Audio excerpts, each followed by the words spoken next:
لله الحمد لله وكفى والصلاة والسلام على من لا نبي بعده أما بعد فأعوذ بالله من الشيطان الرجيم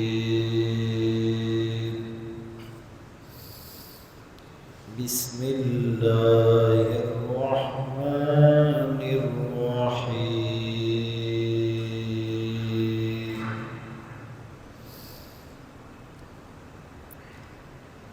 لقد كان لكم في رسول الله أسوة حسنة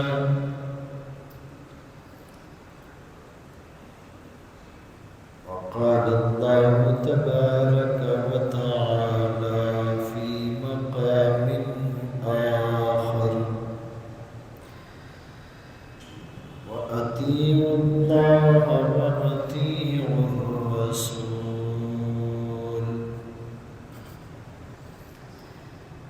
وقال النبي صلى الله عليه وسلم لا يؤمن أحدكم حتى أكون أحب إليه من والده وولده والناس أجمعين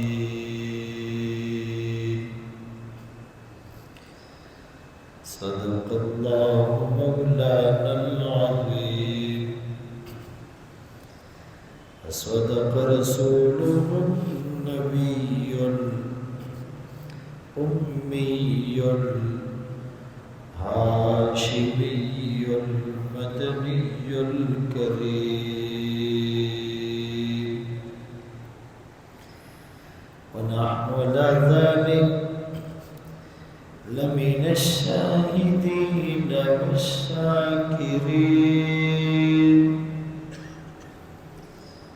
والحمد لله رب العالمين.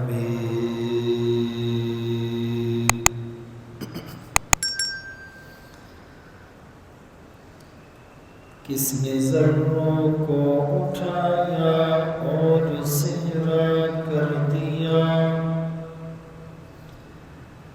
کس نے قطروں کو ملایا اور دریا کر دیا، زندہ ہو جاتے ہیں جو مرتے ہیں ان کے نام پر، اللہ اللہ موت کو کس نے مسیحا کر دیا،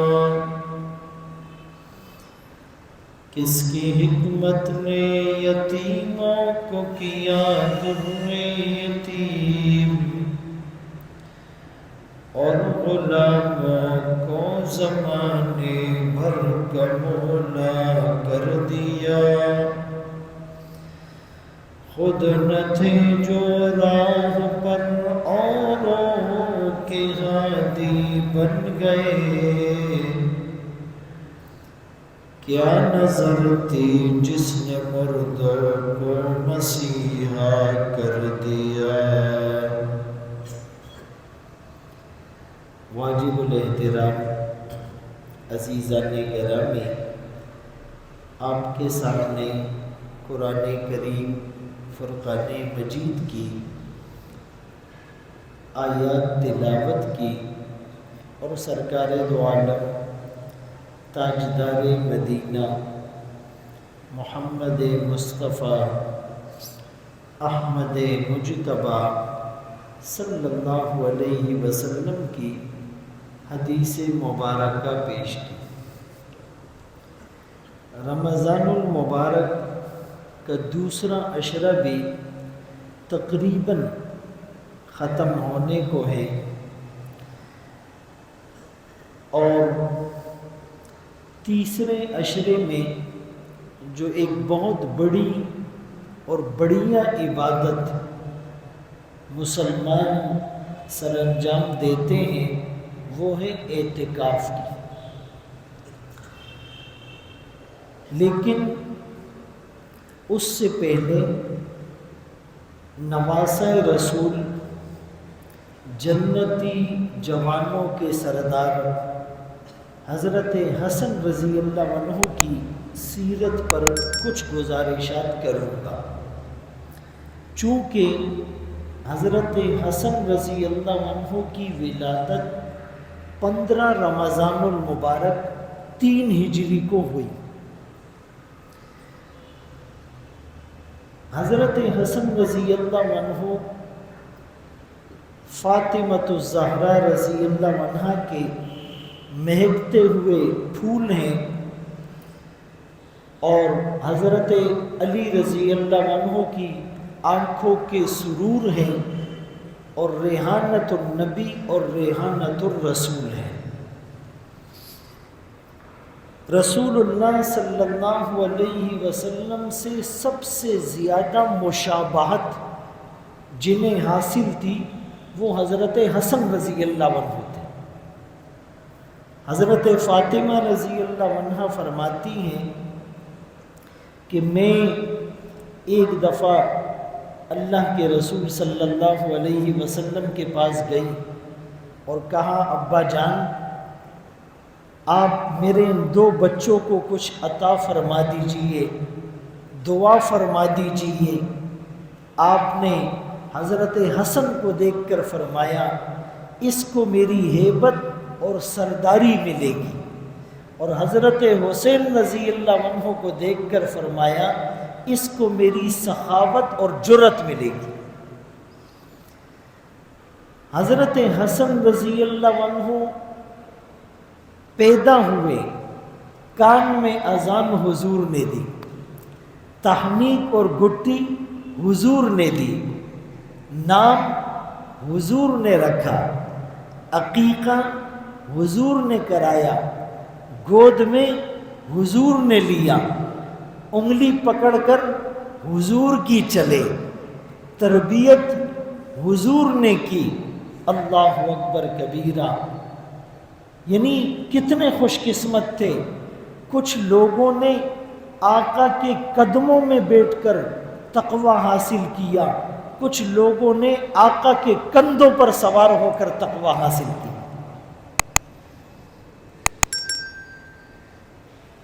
اللہ اکبر کبیرہ۔ یہی وجہ ہے کہ جب نجران کے عیسائی آئے اللہ کے رسول صلی اللہ علیہ وسلم سے مناظرہ کرنے، مباحثہ کرنے، مکالمہ کرنے، مجادلہ کرنے، تو پہلے آپ نے دلائل دیے کہ عیسیٰ علیہ السلام اللہ کے بیٹے نہیں، عیسیٰ علیہ السلام خدا نہیں، عیسیٰ علیہ السلام کے بارے میں جو تم تثلیث کا عقیدہ بنا رکھے ہو یہ نہیں۔ جب وہ دلائل سے ہار گئے اور بات ان کے سمجھ میں نہیں آ رہی تھی تو آپ نے فرمایا مباہلہ کرتے ہیں کہ تم بھی اپنی آل اولاد کو لے کر میدان میں نکل آؤ، میں بھی اپنی آل اولاد کو لے کر میدان میں آؤں گا، دعا کریں گے، جو جھوٹا ہوگا اس پر لعنت ہوگی۔ اب جب آپ مباہلے کے لیے نکلے تو آپ اس حال میں نکلے کہ آپ کی گود میں حضرت حسین ہیں، آپ کی انگلی پکڑ کر چلنے والے حضرت حسن ہیں، آپ کے پیچھے حضرت فاطمہ ہیں، ان کے پیچھے شیر خدا حضرت علی رضی اللہ عنہ ہیں۔ عیسائیوں کے بڑے پادری نے جب ان مبارک چہروں کو دیکھا تو اپنے لوگوں سے کہا، یہ وہ برگزیدہ اور مقدس ہستیاں ہیں، ان کے مقابلے میں آؤ گے ہلاک ہو جاؤ گے، عیسائیت کا نام ختم ہو جائے گا۔ لہٰذا وہ لوگ پیچھے ہٹ گئے۔ آقا میدان میں اپنی آل اولاد کو لائے، حق و صداقت کی دلیل تھی، اور دنیا کو پیغام دے دیا کہ یہ شہزادے جس میدان میں اتریں گے کامیابی ان کے قدم چومے گی۔ اور ایک مسئلہ ہے، عموماً انسان مکلف کب ہوتا ہے؟ جب وہ بالغ ہوتا ہے، سن بلوغت کو پہنچتا ہے تو بالغ ہوتا ہے، احکامات کا مکلف ہوتا ہے، احکامات اس پر لاگو ہوتے ہیں، پھر یہ اعمال کرتا ہے، پھر وہ اعمال شرف قبولیت پاتے، پھر جنت کا پروانہ جا کے ملتا ہے۔ لیکن ان شہزادوں کی خوبی تو دیکھیے، ابھی بالغ نہیں ہوئے، احکام لاگو نہیں ہوئے، احکام کے مکلف ابھی نہیں ہوئے، ابھی وہ اعمال نہیں کیے ہیں، لیکن بچپن میں جنت کی بشارت بھی ملی اور سرداری بھی مل گئی۔ سیدہ شباب اہل الجنہ، یہ دونوں جنت کے جوانوں کے سردار ہیں۔ تو ان کی امی جان جنتی عورتوں کی سردار ہیں، تو ان کے نانا جان وہ تو پوری کائنات کے افضل ترین انسان ہیں، اور ان کے والد بھی بڑے عالی مقام ہیں۔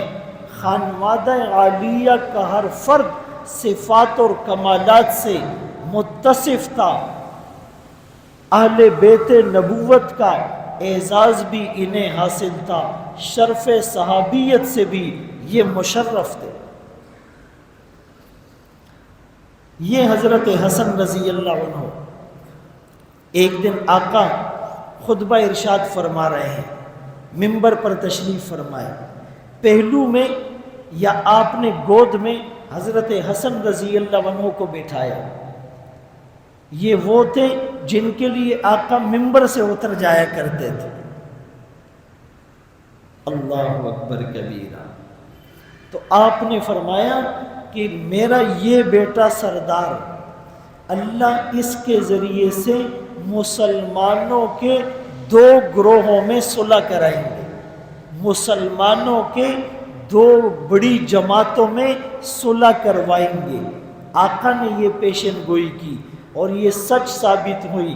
جب حضرت حسن رضی اللہ عنہ نے صلح کی امیر معاویہ رضی اللہ عنہ سے، تو مسلمانوں کی دو جماعتوں میں صلح ہو گئی۔ وہ دونوں جماعتیں مسلمانوں کی تھی، یہ آقا نے اس وقت پیشن گوئی فرما دی تھی۔ اور یہ صلح کیوں نہ کراتے؟ یہ جنت کے جوانوں کے سردار ہیں، اور جنت میں کینے والا، حسد اور بغض دل میں رکھنے والا داخل نہیں ہوگا۔ اسی لیے سارا فوکس اس جنتی جوان اور سردار کا صلح کے اوپر تھا، اتحاد اور اتفاق کے اوپر تھا، وحدت کے اوپر تھا، یونٹی کے اوپر تھا۔ آج امت حضرت حسن رضی اللہ عنہ کی اس ایک صفت کو اپنا لے، سارے جھگڑے ختم ہو جائے۔ میاں بیوی سے صلح کر لے، باپ بیٹے سے صلح کر لے، بھائی بہن سے صلح کر لے، دوست سے صلح کر لے، رشتہ دار سے صلح کر لے، پڑوسی سے صلح کر لے، ماموں بھانجے سے اور چچا بھتیجے سے صلح کر لے، آقا اپنے نوکر سے اور ورکر اپنے باس سے صلح کر لے۔ میرے محترم دوستو، یہی ہمیں رمضان بھی درس دیتا ہے، یہی ہمیں حضرت حسن رضی اللہ عنہ کی یہ جو زندگی ہے وہ بھی درس دیتی ہے۔ اب رمضان میں عبادات کی بہت اچھی بات ہے، 30 روزے بھی اللہ رکھوا لے، قرآن بھی اللہ سننے سنانے کی توفیق دے دے، عمرے پر بھی چلے جائیں، زکوٰۃ بھی خوب دے، خیرات بھی خوب کر لیں، افطاریاں بھی خوب کرا دیں، ذکر بھی خوب ہو جائے، اعتکاف میں بیٹھنے کی سعادت بھی مل جائے، سارے کام ہو جائے، لیکن وہ جو معاملہ ہے اختلافات والا، رشتہ داریوں کو ختم کرنے والا، حسد کینہ اور بغض دل میں رکھنے والا، چغلی اور غیبت والا، وہ جو کہ تو رہے تو پھر فائدہ نہیں ہوگا۔ یہی وجہ ہے کہ ادھر عید کا چاند نظر آیا، ادھر ٹوپی سر سے اتر گئی اور داڑھی پر اس طرح چل گیا، اور لباس پھر سے پرانا ہو گیا، نمازوں کی پھر سے چھٹی ہو گئی، قرآن کو جو بند کیا اب اگلے رمضان تک اس کے کھلنے کے کوئی چانسز نہیں ہے۔ عمرہ کر کے بھی آ گیا، روٹین نہیں بدلی۔ اعتکاف 10 دن اللہ کی مہمانی میں رہا، فرشتوں کے ماحول میں رہا، سب سے پاکیزہ اور اللہ کو پسندیدہ جگہ مسجد میں رہا، نمازیں پڑھتا رہا، اذانیں دیتا رہا، تلاوت کرتا رہا، بیانات کرتا رہا، بیانات سنتا رہا، ذکر اور تسبیح کے دانے گھماتا رہا، نوافل اور صلاۃ التسبیح پڑھتا رہا، لیکن جو ہی عید کا چاند نظر آیا تو اس نے بازاروں میں جا کر ساری نیکیاں ضائع کر دی۔ ہم سرسری طور پہ سارے کام کر رہے ہیں، ایک فارمیلٹی پوری کر رہے ہیں، ہماری زندگی آٹو سسٹم پر چل رہی ہے۔ جہاز ہوتا ہے تو جہاز جب ٹیک آف کرتا ہے تو بڑا پریشر ہوتا ہے، دونوں انجن اس کے آن ہوتے ہیں، اور ایک ماہر آدمی نے کہا کہ یہ جو جہاز کریش ہوتا ہے اس میں شروع کے 3-4 منٹ اور لینڈنگ کے 3 منٹ صرف یہی خطرہ ہوتا ہے، شروع کے ٹیک آف کے 4 منٹ اور لینڈنگ کے 3 منٹ خطرہ اسی میں ہوتا ہے۔ یہ جو بیچ کا ڈیوریشن ہوتا ہے پائلٹ جہاز کو آٹو سسٹم پہ کر دیتا ہے۔ تو جیسے جہاز آٹو پر چل رہا ہے ہماری زندگی بھی آٹو پر چل رہی ہے۔ 40-50 سال سے رمضان آئے گا، روزے رکھیں گے، عید آئے گی اور پھر مسجدیں خالی ہو جائے گی۔ رمضان کا چاند مسجدیں بھر دیتا ہے اور عید کے چاند پر مسجدیں خالی ہو جاتی ہیں۔ بھائی ایک آدمی کسی محل میں داخل ہو، محل میں، اور اس میں خزانے اور ہیرے اور جواہرات اور پیسے اور کرنسی اور ساری چیزیں موجود ہیں، اور اس کو الاؤ ہو کہ بھائی تم جو لے کر جانا چاہو لے جاؤ، اور اس محل کے 2 دروازے ہو، ایک آدمی انٹر ہوتا ہے اور محل میں جو چیز اس کو اچھی لگتی ہے وہ اٹھاتا ہے، چنتا ہے، جیب میں اور بیگ میں اور پرس میں جمع کرتے کرتے کرتے جب آخری دروازے پر جاتا ہے تو وہاں وہ چیزیں اس سے گر جاتی ہیں، یا وہ چیزیں اس سے کوئی چھین لیتا ہے، یا اس کی جیب پھٹی ہوتی ہے وہ اس سے گرتی رہتی ہے۔ اب دوسرے دروازے سے نکلا تو خالی نکلا، تو اس کا کیا فائدہ؟ ہم رمضان میں انٹر ہوئے، نیکیاں کمانی شروع کی اور گناہ بھی کرتے رہے، رمضان ختم ہوا اور نیکیاں بھی ضائع۔ مسجد میں آئے عبادت اور ثواب کے لیے، لیکن آ کر دنیاوی باتیں کی، غیبت کی، چغلی کی، مسلمان کو حقیر سمجھا اور مسجد کی ناقدری ہوئی، اور بجائے ثواب کے گناہ لے کے جا رہے۔ موبائل پر تلاوت سننے جا رہے تھے، گانا سن کر آ رہے ہیں، عالم کا بیان سننے جا رہے تھے، فلم دیکھ کر آ رہے ہیں۔ یہ مسلمان کی زندگی۔ تو یہ حضرت حسن رضی اللہ عنہ، خوف خدا اتنا ہے کہ ایک دفعہ یوں پریشان اور گمسم اور بے سدھ لیٹے ہوئے ہیں، تو کوئی ان کے پاس آیا، آپ کیوں اتنے پریشان ہیں؟ آپ کو آخرت کا کیا غم؟ ہمیں تو دنیا کا غم ہوتا ہے نا۔ جو آدمی زیادہ پریشان ہوتا ہے وہ مسجد آ جاتا ہے، بہت زیادہ رو رو کر دعائیں مانگ رہا ہے، اکثر سب کی بات نہیں کر رہا ہوں، اس کا کوئی کام پھنسا ہوگا، کوئی کنٹینر پھنسا ہوگا، کوئی اس کی دنیاوی ٹینشن ہوگی، وہ مانگ رہا ہو۔ بہت کم لوگ خوف خدا سے روتے ہیں، ہمارا تو رونا بھی دنیا کے لیے ہوتا ہے۔ تو حضرت حسن رضی اللہ عنہ خوف خدا کی وجہ سے پریشان، گم سم بے سدھ۔ ایک آدمی نے آ کر کہا آپ کو پریشان ہونے کی کیا ضرورت؟ آپ کے نانا تو شافع محشر ہے، آمنہ کے لال ہیں، عبداللہ کے نور نظر ہیں، مکہ کے در یتیم ہیں، سرور کائنات ہیں، شافع محشر ہیں، وجہ کائنات ہیں، افضل الرسل ہیں، سید الانبیاء ہیں، سید الاتقیاء ہیں، امام المجاہدین ہیں، امام المبلغین ہیں۔ آپ کو پریشان ہونے کی کیا ضرورت؟ آپ کی والدہ تو سیدۃ النساء اہل الجنہ ہیں، جنتی عورتوں کی سردار ہیں۔ آپ کے بھائی تو حضرت حسین جنتی جوانوں کے سردار ہیں، آپ خود بھی جنتی جوانوں کے سردار ہیں۔ آپ کے والد تو عالی مقام ہیں، آپ کی نانی تو خیر نساء العالمین، عالمین کی بہترین عورتوں میں سے ہیں۔ آپ کو پریشان ہونے کی کیا ضرورت؟ فرمانے لگے یہ وقت بزرگی پر ناز کا نہیں، اس کے سامنے راز و نیاز کا ہے، عجز و انکساری کا ہے۔ میں تو فضل کا اور اللہ سے امید مانگ رہا ہوں، طلبگار ہوں۔ ہم جس دن 5 نمازیں پڑھ لیں اس دن ہماری کیفیت ہی کچھ اور ہوتی، اور غلطی سے جو تہجد پڑھ لیں وہ فجر میں آنے والے کو بھی گھور کر دیکھ رہا ہوتا ہے، اور جس کو فجر کی جماعت مل جائے وہ بھی جب کوئی لیٹ آ رہا ہوتا ہے نا، وہ نظریں جھکا رہا ہوتا ہے، ہم اس کو آواز دے رہے ہوتے ہیں کیوں لیٹ ہو گئے، اور پھر کوئی چلہ لگا لے تبلیغ سے آ جائے، بس وہ تو سمجھتا ہے مہر لگ گئی، اور کسی نے 2-4 کتابیں پڑھ لی، 2-4 بیانات کر لیے، وہ کہتا ہے جی جنت کا ہر دروازہ میرے انتظار میں ہے، اور جو اعتکاف میں بیٹھ جائے وہ تو ایسے جاتا ہے جیسے کوئی بہت بڑی جنگ جیت کے جا رہا۔ 10 دن میں اس نے اللہ کو راضی کیا یا ناراض، یہ تو اللہ کو پتہ ہے اور اس کو خود پتہ ہے۔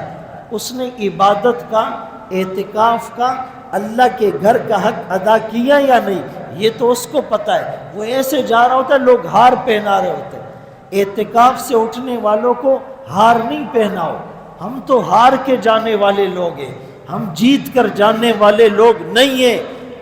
ہار کا دعویٰ تو انہوں نے بھی کیا کہ امام ابو حنیفہ رحمۃ اللہ علیہ 40 سال تک راتوں کو اٹھ کر اللہ کو راضی کرنے والے، اٹھ کر اللہ کے سامنے رونے والے، 90,000 مسائل کا قرآن سے استخراج کرنے والے، 2 رکعت نفل میں پورا قرآن پڑھنے والے، رمضان میں 63 قرآن پڑھنے والے، پھولوں سے زیادہ پاکیزہ زندگی گزارنے والے، لیکن جب ملتزم سے لپٹ کر دعا مانگی تو یوں مانگی، ما عبدنا کا حق کا عبادتک، ما عرفنا کا حق کا معرفتک، ربا تیری عبادت کا حق نہیں ادا کر سکے۔ حضرت ابو ہریرہ رضی اللہ عنہ صحابی رسول ہے، رضی اللہ عنہم ورضوا عنہ، اللہ نے وعدہ کر رکھا ہے ہم تم سے راضی، تم ہم سے راضی۔ جن کے دل کو اللہ نے تقوی کے لیے چن لیا، امتحن اللہ قلوبہم للتقوی، جن کے دلوں سے تقوی چمٹ گیا، الزمہم کلمۃ التقوی، کانوا احق بہا واہلہا۔ 5364 یا 374 روایات نقل کرنے والے، احادیث کا ایک بڑا ذخیرہ امت تک پہنچانے والے، لیکن انتقال کا وقت ہے۔ مروان اس زمانے کا گورنر تھا، عیادت کے لیے آیا، حضرت ابو ہریرہ رضی اللہ عنہ رو پڑے، آنکھوں میں آنسو آ گئے۔ مروان نے کہا لگتا ہے آپ موت سے ڈر گئے، موت سے ڈر گئے۔ اللہ اکبر کبیرہ۔ آج کل لوگ کہتے جی موت سے بڑا ڈر لگتا ہے، ہمیں بھی لگتا ہے، کیوں؟ تیاری نہیں ہے۔ جس کی تیاری پوری ہوتی ہے وہ نہیں ڈرتا ہے، اس کے لیے تو موت تحفہ ہے۔ حدیث میں آیا اس کو تو پتہ ہے میری آنکھ بند ہونی ہے اور جنت کے نظارے شروع ہونے. آنکھ بند ہونی ہے، بیماریاں ختم، ٹینشنیں ختم، بڑھاپا ختم، حسد اور بغض ختم. وہ تو خوش ہوتا ہے، لیکن ہماری تیاری نہیں ہے. جس کا پاسپورٹ اور ویزا اور اوکے ٹو بورڈ اور ٹریولنگ بیگ اور کرنسی وہ پوری ہوتی ہے نا، تو وہ بالکل مطمئن ہوتا ہے. لیکن جس کی چیزیں بھی پوری نہ ہو وہ بڑا کنفیوز اور پریشان رہتا ہے. تو بھائی موت ایسی اللہ سے مانگو کہ موت کو آنا اچھا لگے، ہمیں جانا اچھا لگے. اللہ اکبر کبیرہ.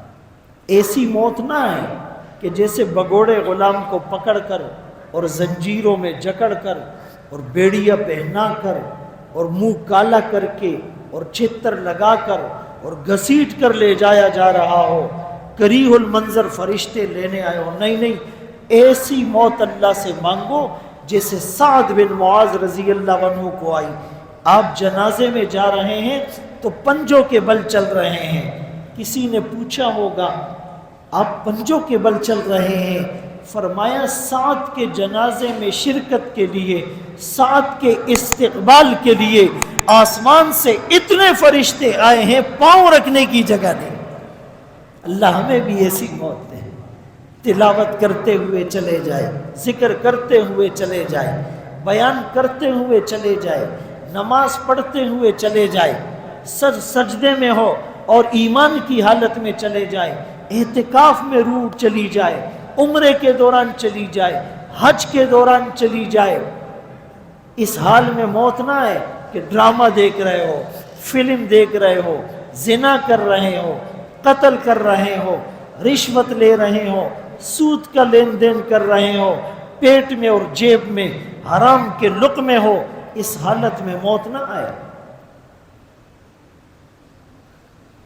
ترکی میں زلزلہ آیا، 45 سیکنڈ میں، 30 سیکنڈ میں، 15 سیکنڈ میں گھر والے بے گھر ہو گئے، جاب والے جاب لیس ہو گئے، صحت مند آدمی معذور ہو گیا، عورت بیوہ ہو گئی، بچے یتیم ہو گئے، ماں باپ کا سہارا اڑ گیا، لاکھوں لوگ ملبے تلے دفن ہو گئے. وہ زلزلہ یہاں بھی آ سکتا ہے، میرے اور آپ کے ساتھ بھی ایسا ہو سکتا ہے. توبہ کی توفیق بھی بعض لوگوں کو نہیں ملتی. تو آپ نے فرمایا سعد کے جنازے میں شرکت کے لیے اتنے فرشتے آئے ہیں، اہتز لہ عرش الرحمن، اللہ کا عرش خوشی سے جھوم اٹھا ہے. کیونکہ یہاں سے جانا تھا، جدائی تھی، وہاں تو پہنچ رہے تھے. ایسی موت. نحشر المتقین الی الرحمن وفدا ونسوق المجرمین الی جہنم وردا. مومنوں کو پروٹوکول دیا جائے گا. آج بھی پروٹوکول ہوتا ہے نا، 4 گاڑیاں آگے ہیں، 4 پیچھے ہیں، سائرن اور ووٹر بج رہا ہے، روڈ خالی ہے اور بھائی مزے سے جا رہا ہے. فرمایا مومن کو ایسے پروٹوکول میں لے کر جائیں گے. اصل پروٹوکول تو وہ ہوگا، اور جو مجرم ہوگا اس کو گھسیٹ کر لے جایا جائے گا. تو حضرت حسن رضی اللہ عنہ کی کیفیت دیکھے، جنتی جوانوں کے سردار ہے، خوف خدا سے حال کیا ہے.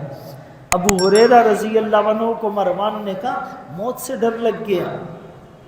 فرمایا موت سے نہیں ڈرا، لا ابکی علی دنیاکم ولیکن ابکی علی بعد السفر وقلت الزاد. میں دنیا چھوٹنے پر نہیں رو رہا کہ بیوی کا کیا ہوگا، بچوں کا کیا ہوگا، دکان کا کیا ہوگا. ابھی کسی کو بولو 1 گھنٹہ بیان ہے آ کر سن لو، کہتے جی پیچھے دکان کو کون دیکھے گا. او بھائی تو مر جائے گا، دکان کو کون دیکھے گا. بہت سے لوگ چلے گئے. پچھلے رمضان میں آپ ادھر ادھر دیکھیں، آپ کو بہت سے لوگ یہاں نظر آتے ہوں گے، آج نہیں. اپنے گھر میں نظر دوڑائیں، اپنی بلڈنگ میں دیکھیں، گلی میں دیکھیں، محلے میں دیکھیں، گاؤں میں دیکھیں، آفیسز میں دیکھیں، اسکول کالجز میں دیکھیں. بہت سے لوگ تھے، نہیں ہیں. ہم بھی ہیں، نہیں ہوں گے.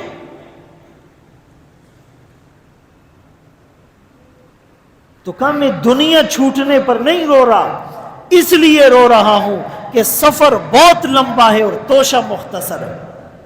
یہ ان کے الفاظ تھے اور ہم مطمئن ہیں. اسی لیے میرے محترم دوستوں، بھائیوں، بزرگوں، ان ہستیوں کی تاریخ ہمارے سامنے، گھر میں یہ کتابیں ہو، سیرت کی کتاب، صحابہ کے واقعات، تابعین کے واقعات، اہل بیت کی محبت کے واقعات، ان کی سیرت خود بھی پڑھے، بچوں کو پڑھائے، گھر میں تعلیم کرے، ان سب کتابوں کی تعلیم کرے. کبھی سیرت کا ایک واقعہ سنا دیا، کبھی صحابی کا ایک واقعہ سنا دیا، کبھی تابعی کا ایک واقعہ سنا دیا، کبھی عورتوں کو صحابیات کے واقعات سنائے، کبھی اہل بیت کی عظمت اور فضیلت کی بات کی. اس سے شوق بنے گا، داعیہ پیدا ہوگا، جذبہ پیدا ہوگا، ایک لگن اور مگن ہوگی، ایک طلب اور تڑپ ہوگی، اور شوق برانگیختہ ہوگا، اور پھر اعمال کی توفیق ملے گی. ہر وقت ڈرامہ، ہر وقت فلم، ہر وقت میچ، ہر وقت فیس بک، ہر وقت یوٹیوب، ہر وقت واٹس ایپ، ہر وقت اسی میں لگے ہوئے، جیسے پورے پاکستان کے بلکہ دنیا کے نظام کو یہ چلا رہا ہے. کچھ لوگ او جی اس چینل پہ کیا آ رہا ہے، ٹاک شو دیکھو، اس پہ دیکھو، ارے ملک یہ ہو گیا، گیس لوڈ شیڈنگ اور بجلی لوڈ شیڈنگ اور ڈالر کہاں چلا گیا، تب ہوائی چوزدہ ٹول تپوسو نہ بدن کی. ایسے اپنے آپ کو پریشان کیا ہوا. قرآن اس کو صحیح پڑھنا نہیں آتا، اس کی کوئی فکر نہیں. حدیث اس کو ایک یاد نہیں ہے، اس کی کوئی فکر نہیں. نماز اس کی غلط ہے، اس کو کوئی فکر نہیں. آنکھوں میں اس کے حیا کا سرما نہیں، کوئی فکر نہیں ہے. پوری زندگی اعتکاف میں بیٹھنے کی سعادت نہیں ملی، بس یہ کام ہے، وہ کام ہے، ادھر جا رہا ہوں، یہ مصروف ہوں، اور جی پیچھے یہ معاملات ہیں، اس کو توفیق نہیں ملی. کچھ لوگوں کے پاس پیسے ہیں، حج نہیں کیا، اگلے سال کریں گے، اس سال اس کی شادی ہے، اس سال اس کی شادی ہے، اور اگلے سال تو دنیا سے چلا جائے گا.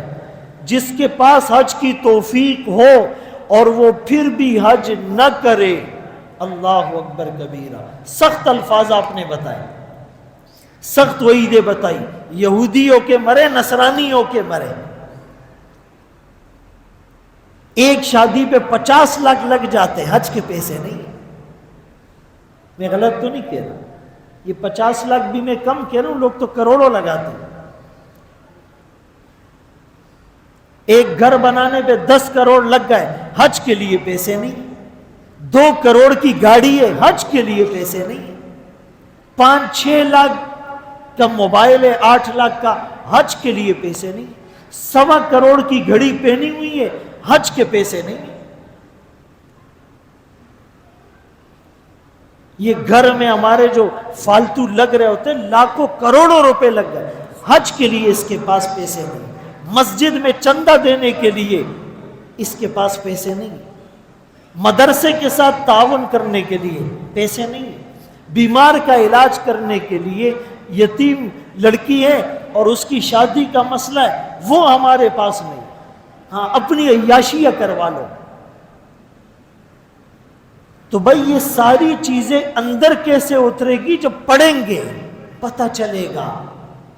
دھوکے والی آنکھ بند ہوگی، حقیقت کی آنکھ کھلے گی، پتہ چلے گا. گھوڑے پر سوار تھے یا گدھے پر، لگ پتہ جائے گا. لوگ کہتے ہیں نا میں مرتے مرتے بچا. بھائی ایک دن بچتے بچتے مرے گا. میں موت کے منہ سے واپس آیا، غلط کہتے ہیں. موت نے منہ کھولا ہی نہیں تھا. موت منہ کھول دے کوئی واپس نہیں آ سکتا.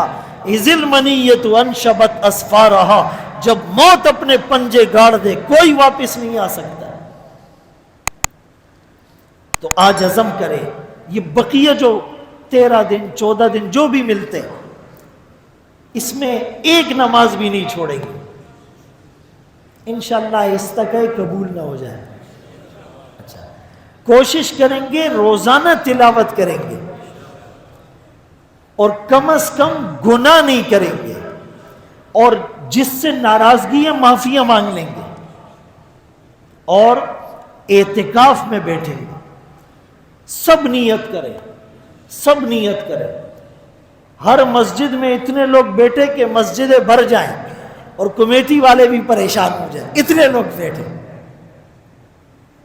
بھائی یہ محلے میں آپ ہر مسجد کے سراؤنڈنگ میں دیکھیں کتنے 10,000 لوگ تو ہوں گے نا، یہ میں کم بتا رہا ہوں، 10,000 سمجھ لو، 10,000 میں سے کم از کم بھی 1,000 کو بیٹھنا چاہیے۔